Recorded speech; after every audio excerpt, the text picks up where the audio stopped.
भारत माता की, भारत माता की, भारत माता की। राम राम सा। शक्ति और भक्ति परिचायक चैत्रीय नवरात्रा रे चौथे दिन माता कुष्मांडा रे स्वरूप ने मारो कोटि कोटि प्रणाम। बाढ़ाणे और जैसैणे रे वासियों ने मारी घणे मानसू। राम राम। मैं सबसे पहले तो बहन ममता जी को बधाई देता हूं। इतना शानदार संचालन कर रही है आप। मैं बहुत अभिनंदन करता हूं आपका। आज नवरात्रि के पावन अवसर पर मुझे सिद्धों और शूरवीरों की धरती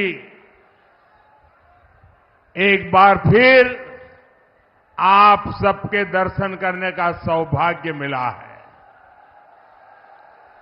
ये वो धरती है जिसके वीरों की कहानियां आज भी सीमा पार खौफ पैदा करती है।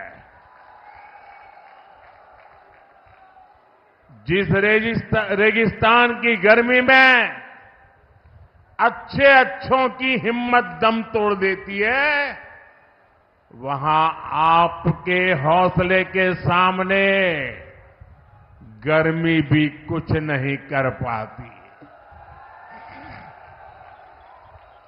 ये जन सैलाब, ये जन समर्थन बताता है बाड़मेर की जनता बीजेपी को भरपूर आशीर्वाद देने का संकल्प ले चुकी है। इस चुनाव में आपका एक एक वोट विकसित भारत की नींव मजबूत करेगा। ये चुनाव दल का नहीं, देश का चुनाव है। इसलिए आज पूरा देश कह रहा है 4 जून 400 पार। 4 जून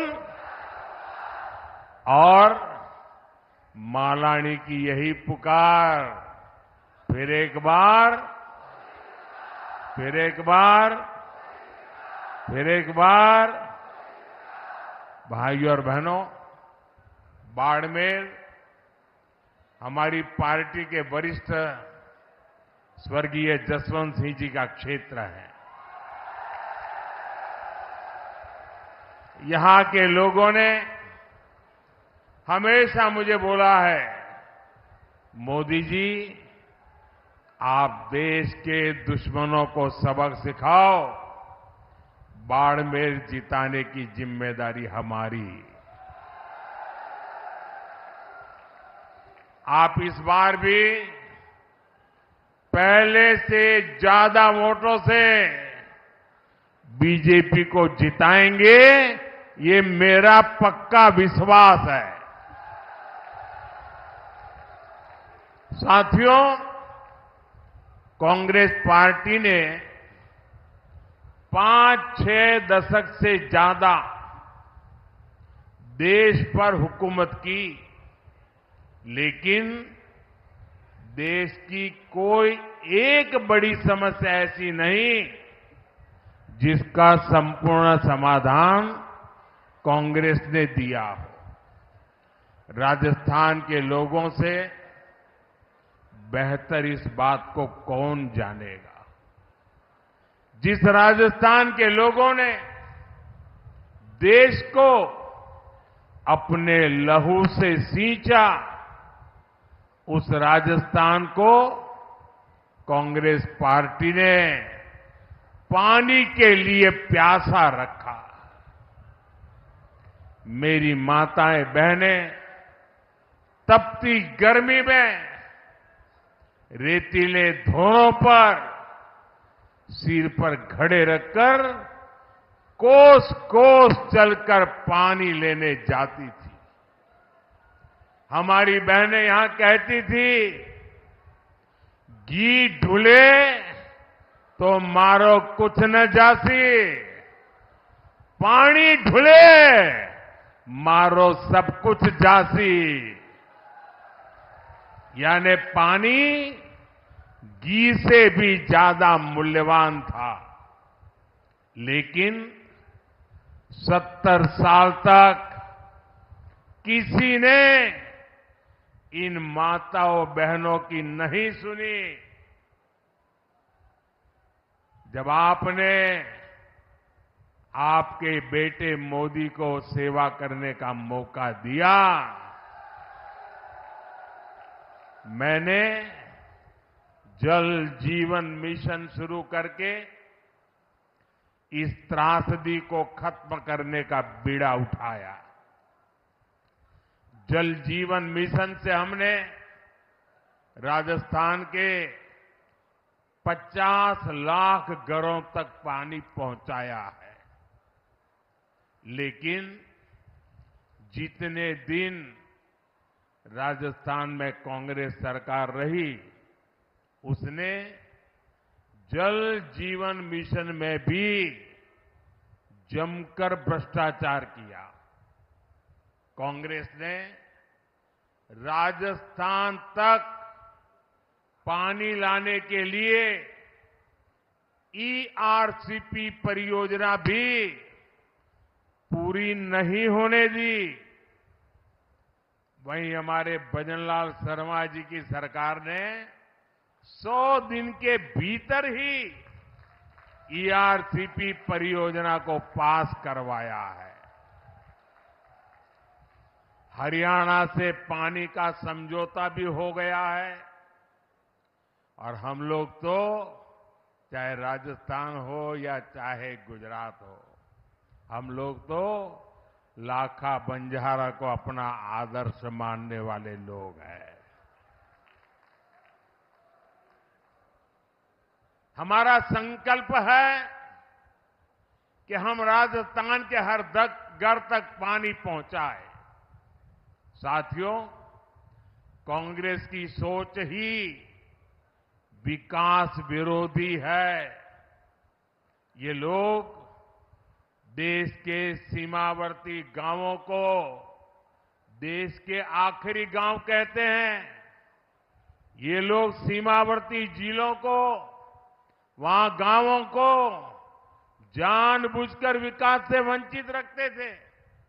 और आप हैरान हो जाएंगे, क्यों रखते थे, क्या तर्क देते थे। ऑफिशियली बताते थे, वो कहते थे कि सीमा के पास विकास होगा तो दुश्मन देश के भीतर आकर कब्जा करने की संभावना बढ़ जाएगी। ये शर्म की बात है कि नहीं भाई? क्या हम इतने बुद्धिल हैं कि हम बढ़िया रास्ते बनाए तो दुश्मन उस पर चढ़ जाएगा?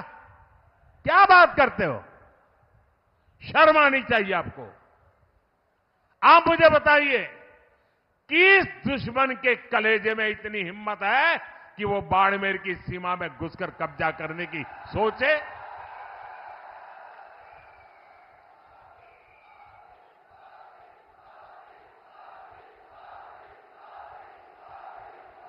है हिम्मत किसी में? भाइयों बहनों, हम सीमावर्ती इलाकों को, सीमावर्ती गांवों को आखिरी गांव नहीं, देश का प्रथम गांव मानते हैं। हमारे लिए देश की सीमा यहां पूरी नहीं होती है, हमारे यहां से देश शुरू होता है। आज अगर देश में 4 करोड़ गरीबों को पीएम आवास मिले हैं, तो मेरे बाड़मेर को भी 2.25 लाख गरीबों को पक्के आवास का लाभ मिला है। भाजपा सरकार देश की आखिरी सीमा तक सड़कें और हाईवेज बना रही है। हमने बाड़मेर में मेडिकल कॉलेज भी खोला है। आज सीमावर्ती बाड़मेर में 72,000 करोड़ रुपए लागत की रिफाइनरी शुरू होने जा रही है। और मेरे बाड़मेर के भाई बहन सुनिए, अगर यहां कांग्रेस की सरकार न होती तो मेरे दूसरे टर्म में ही मैं आकर उद्घाटन कर जाता, लेकिन कांग्रेस ने ऐसे ऐसे रुकावटें डाली। लेकिन मैं आपको गारंटी देता हूं, मेरे तीसरे टर्म में मैं रिफाइनरी का उद्घाटन करने जरूर आऊंगा। और जिस दिन रिफाइनरी के उद्घाटन के लिए आऊंगा, उस दिन इस चुनाव विजय के लिए धन्यवाद भी करने आऊंगा। आने वाले समय में इस इलाके में रोजगार के अवसर पैदा होंगे, युवाओं के लिए नए रास्ते बनेंगे। मेरे बाड़मेर के भाई बहन जो पुराने लोग हैं, वो जब मेरी ये बात सुनते हैं तो उनको लगेगा या ये संभव है, ये होगा क्या? स्वाभाविक है कि ऐसी मुसीबतों में उन्होंने जिंदगी गुजारी है। यहां से पलायन होना बहुत स्वाभाविक था। मां बाप भी बच्चों को कहते थे, भाई कहीं और चले जाओ, यहां रह के क्या करोगे? वो दिन थे। ऐसा ही हाल कच्छ का था। मैं गुजरात का अनुभव बताता हूं आपको। कच्छ का भी हाल ऐसा ही था। लेकिन 2001 के भूकंप के बाद गुजरात के लोगों ने मुझे सेवा का मौका दिया। आज पूरे हिंदुस्तान का सबसे तेज विकास करने वाले जो जिले हैं, उसमें आज कच्छ जिला पहुंच गया है। मुंबई में जमीन की जो कीमत होती है, वो कच्छ की जमीन की कीमत हो गई है। अगर कच्छ बदल सकता है तो बाड़मेर बदल सकता है कि नहीं बदल सकता है? बदल सकता है कि नहीं बदल सकता है? मैं ये करके आया हूं और इसलिए मैं गारंटी देता हूं, ये भी मैं करके रहूंगा। यहां के एयरपोर्ट में भी पिछली सरकार ने जमकर रोड़े अटकाए थे। अगर कांग्रेस ने बेवजह ब्रेक न लगाया होता तो यहां का एयरपोर्ट 2 साल पहले ही चालू हो जाता। साथियों, कांग्रेस ने जिन लोगों को दशकों तक नहीं पूछा, मोदी उनको पूजता है। हमारे आदिवासी समाज के बच्चे आगे बढ़े, इसके लिए हम एकलव्य मॉडल आवासीय स्कूल खोल रहे हैं। आदिवासी समाज को सिकल सेल एनीमिया से मुक्ति दिलाने के लिए हम अभियान चला रहे हैं। भाजपा ने आदिवासी समाज को सम्मान दिलाने के लिए देश को पहली महिला आदिवासी राष्ट्रपति दी है। हमारे गांव ढाणियों की महिलाएं, मेघवाल समाज, लंगा, मंगणियार समाज के लोग पीढ़ियों से हस्तकला का काम करते आए हैं। भाजपा ने पहली बार उन्हें आगे बढ़ाने के लिए पीएम विश्वकर्मा योजना शुरू की है। अपनी मेहनत से रेत में भी फसल उगाने वाले यहां के किसानों को भी कभी किसी ने नहीं सराहा। आज हम किसानों के सीधे उनके खातों में पीएम किसान सम्मान निधि भेज रहे हैं। किसानों की आय बढ़े, इसके लिए हम मोटे अनाजों को, श्री अन्न को पूरी दुनिया में प्रमोट कर रहे हैं। ये हमारा बाजरा कोई पूछता नहीं था, सिर्फ हम गांव के लोग खाते थे। आपको जानकर के खुशी होगी, अभी मैं जब अमेरिका गया तो अमेरिका ने राष्ट्रपति ने अपने घर में व्हाइट हाउस में बड़ा भोज रखा था, लेकिन मजा देखिए, उस भोज में जितनी चीजें खाने के लिए बनाई थी वो हमारे मोटे अनाज में से बनाई थी। हमारे बाजरे, हमारा ज्वार उसमें से बनाई थी। दुनिया में जो मेरा छोटा किसान पानी के अभाव में खेती करता है, मोटा अनाज पैदा करता है, मैंने दुनिया को समझाया है ये मामूली अनाज नहीं है, ये सुपर फूड है, सुपर फूड। आपकी सेहत के लिए उत्तम फूड है। और मैं दुनिया में आपके किसानों के द्वारा बनाई ये बाजरा ज्वार दुनिया में बेच रहा हूं। दोस्तों, मूंग का समर्थन मूल्य भी आज जितना है उतना कभी नहीं था। मोदी आपके सुख दुख में आपके साथ है, क्योंकि आपके सपने ही मेरे संकल्प है। साथियों, एससी, एसटी, ओबीसी भाइयों और बहनों के साथ दशकों तक भेदभाव करने वाली कांग्रेस आजकल एक पुरानी रिकॉर्ड बजा रही है। जब भी चुनाव आता है, संविधान के नाम पर झूठ बोलना ये इंडिया अलायंस के सब साथियों की फैशन बन गई है। वो कांग्रेस जिसने बाबा साहब के जीते जी उन्हें चुनाव हरवाया, जिसने बाबा साहब को भारत रत्न नहीं मिलने दिया, जो वो कांग्रेस जिसने देश में आपातकाल लगाकर संविधान को खत्म करने की कोशिश की, आज वो मोदी को गाली देने के लिए संविधान के नाम पर झूठ की आड़ ले रही है। ये मोदी है जिसने देश में पहली बार संविधान दिवस मनाना शुरू किया। ये कांग्रेस वालों ने संविधान दिवस मनाने का विरोध किया था। पार्लियामेंट में भाषण है उनका। क्या बाबा साहब का ये अपमान है कि नहीं है? संविधान का अपमान है कि नहीं है?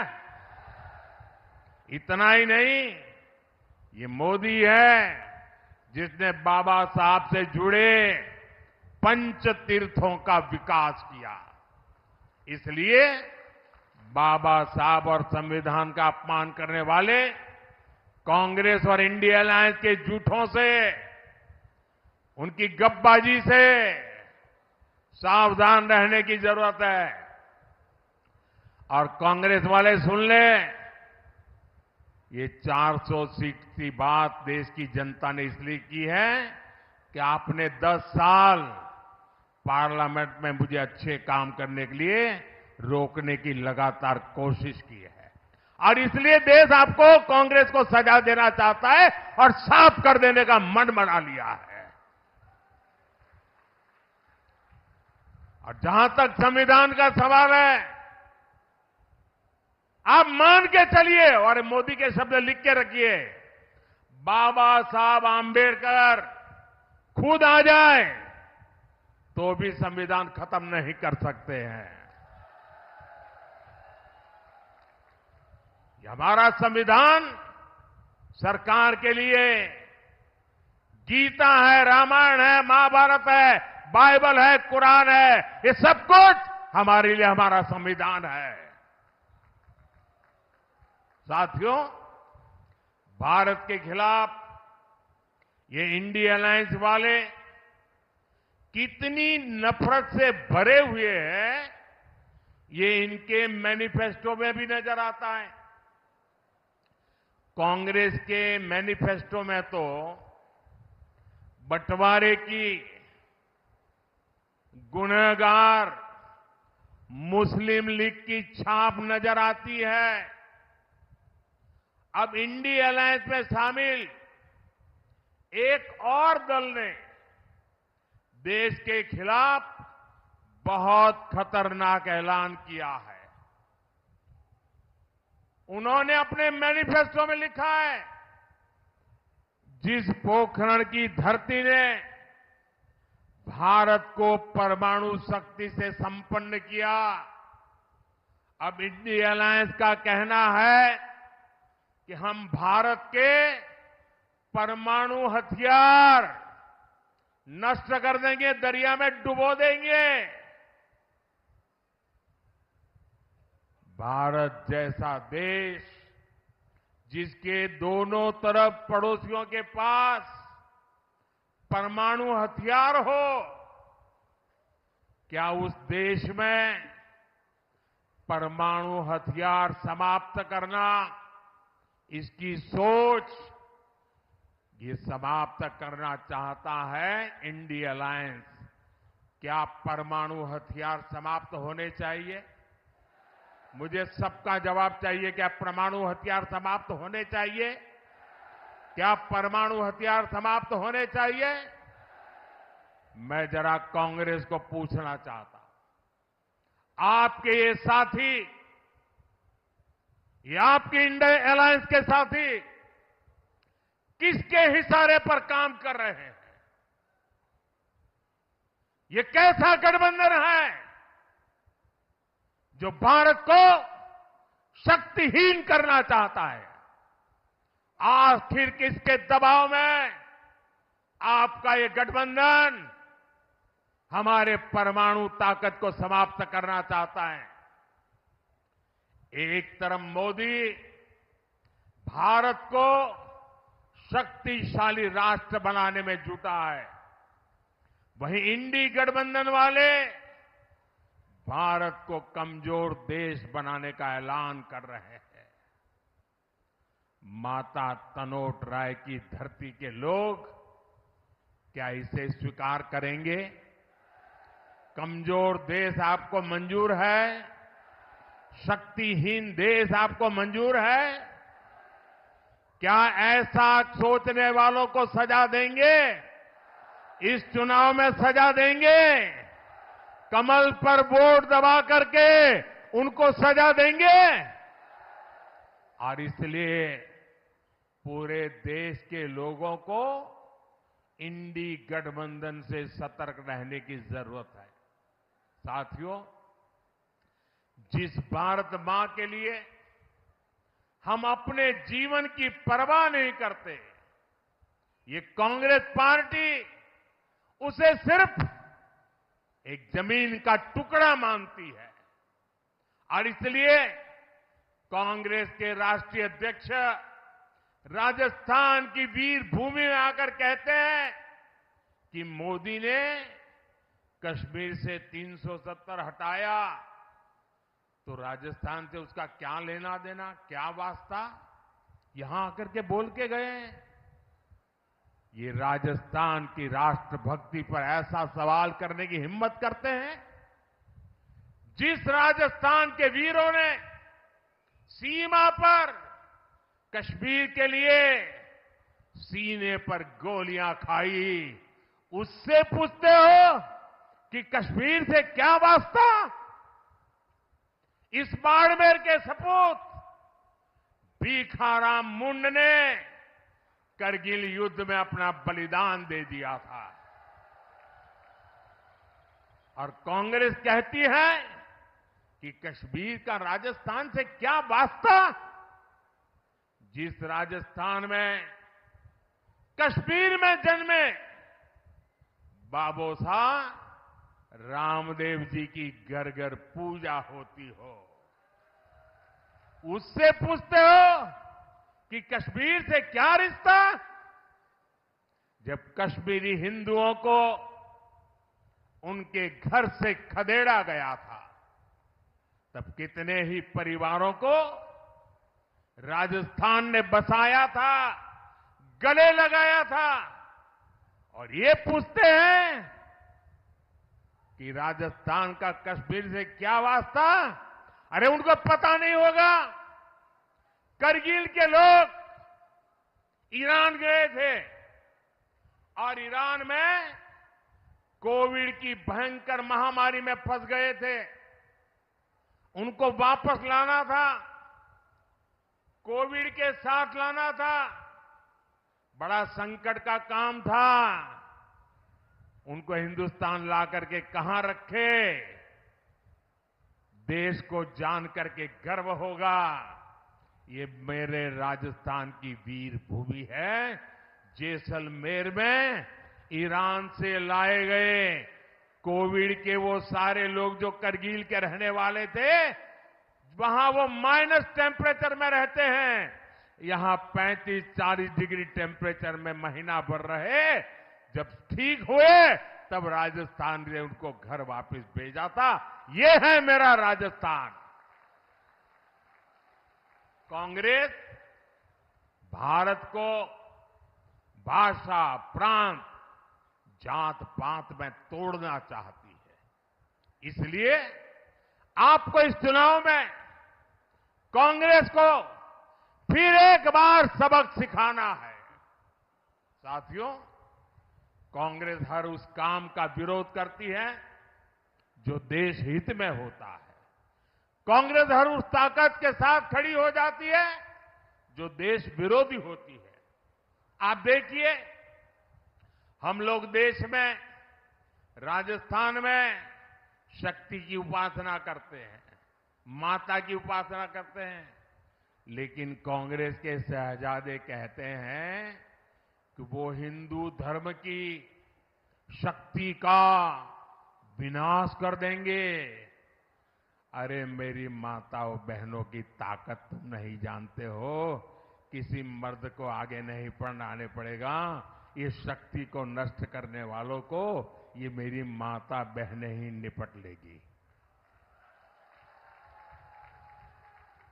देश में राम मंदिर निर्माण का पुनीत पावन काम होता है, कांग्रेस उसका भी बहिष्कार करती है। और कांग्रेस करती क्या है? कांग्रेस रामनवमी की शोभा यात्रा पर राजस्थान में पत्थरबाजी करने वाले दंगाइयों को संरक्षण देती है। देश में घुसपैठिए आते हैं तो कांग्रेस उनका स्वागत करती है, लेकिन भारत विभाजन का विरोध करने वाले हमारे दलित और सिख भाई बहनों को नागरिकता देने वाले सीएए का ये विरोध करते हैं। मैं आपसे पूछता हूं, क्या कांग्रेस एक भी सीट राजस्थान से जीतने की हकदार है क्या? हकदार है क्या? एक भी सीट बचनी चाहिए क्या उनकी? इस बार तो उनकी सीटों की जमानत जानी चाहिए भाइयों। जाएगी? साफ कर दीजिए उनको, ये सुधरेंगे नहीं। साथियों, 26 अप्रैल को राजस्थान और देश के भविष्य के लिए एक बहुत बड़ा दिन है। और मैं रिफाइनरी के उद्घाटन के लिए जब आऊंगा तब आपको मैं याद कराऊंगा कि इसका महत्व क्या है। भारतीय जनता पार्टी ने बाड़मेर से कमल की जिम्मेदारी भाई कैलाश चौधरी जी को दी है। इसलिए आपको मोदी की गारंटी पर भरोसा करते हुए कमल पर बटन दबाने के लिए प्रार्थना करने आया हूं, आपके आशीर्वाद लेने आया हूं। मेरी माताएं बहनों के आशीर्वाद, मेरे नौजवानों के आशीर्वाद, मेरे बुजुर्गों के आशीर्वाद, धानी धानी मेरे किसान भाई बहनों के आशीर्वाद, यही मेरी ऊर्जा है, यही मेरी ताकत है। चाहे जितनी गर्मी हो, 26 अप्रैल को सुबह सुबह ही कमल का फूल खिलना चाहिए। खिलेगा? और इसलिए मेरा अनुरोध है, पहले मतदान फिर जलपान, पहले मतदान फिर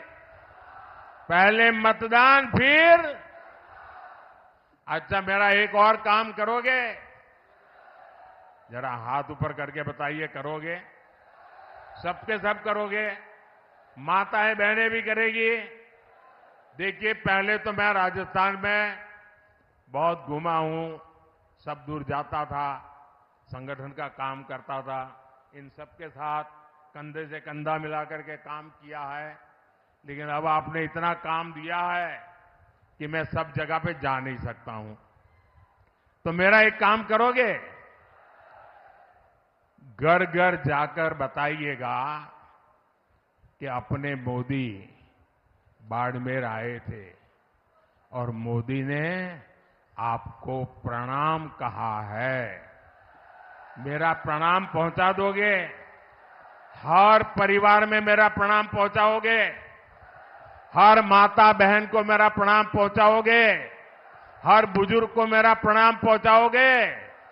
जब इन सबको मेरा प्रणाम पहुंचेगा ना, तो मन से मुझे आशीर्वाद देंगे और वो आशीर्वाद मुझे ऐसी ताकत देगा कि विकसित भारत का सपना पूरा करने के लिए मैं अपनी पूरी ऊर्जा लगा दूं। मेरे साथ बोलिए, भारत माता की, भारत माता की, भारत माता की। बहुत बहुत धन्यवाद।